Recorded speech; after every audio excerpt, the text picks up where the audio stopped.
So this is already done, but normally you'll have rivets here to hold the old TPS on.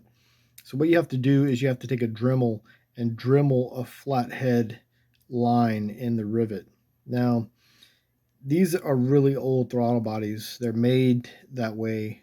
The rivet head is just a flat rivet head, but there's actually a bolt that goes into this throttle body. So they make it that way so that you'd have to buy a whole new throttle body. But nowadays they sell the sensors. So the easiest way to get it off is to Dremel out like a flat head across the top of the bolt. And don't go too deep, but just deep enough that, you know, the flathead screwdriver can really get in there and bite good.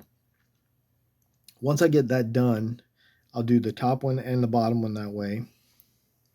Then I'll come back and I'll take that same Dremel cutting wheel and I'll cut a shallow line. Don't go too deep, but a shallow line all the way across right here. And I do the same thing on the bottom side. I'll cut shallow right up against the sensor.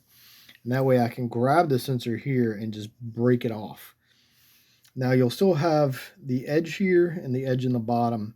So normally what I'll do is I'll try to use a flathead screwdriver to pry it out. But if it seems like it's not going, don't force it because you don't want to strip the flathead you just made. The other way to do that is to shoot some lubricant up in there and try to loosen it up. A lot of times that doesn't work. One of the things that really works good for me is if you take that flat disc on the Dremel and you Dremel out just around this plastic here. So you're just going to go right up in this area. You're going to Dremel down into this, and this will allow you to make room in between the actual throttle body and the top of that rivet. That way you can get the flathead on there and pop it loose, and then it'll come right out. So do that with both sides. Just remove as much material as you can, but make sure you do not hit that rivet post, because if you cut that off and the head falls off, you aren't going to be able to get it out of the throttle body, and now you're going to have to go to the junkyard or buy another throttle body. So I always get a spare. I have 2 spares now. This is the new one that I just got from the junkyard recently. All right, so I got all this off. Now I just got to get all of the old, you know, residue from this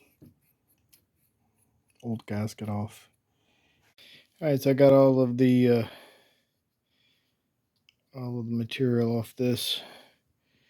It's not the cleanest thing in the world, but it works. So what I'm going to do now is I'm going to put this new sensor on here. All right, so to get your voltage right for idle and then wide open throttle, you are going to loosen this thing up just enough where it will slide back and forth roughly, kind of get stuck, but you need to get it so it's tight enough that it doesn't get out of balance whenever you're setting it up.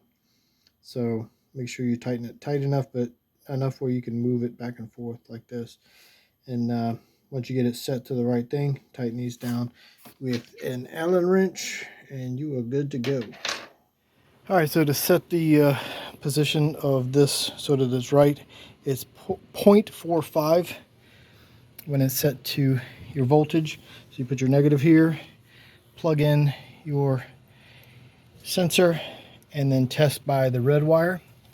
It's 0.45, and then it's 4.5 wide open throttle. So test it, then open it up, wide open, and you should get those measurements, or somewhere around those measurements, and you should be good.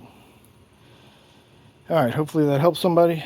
This one's set up, ready to go, so I'm good.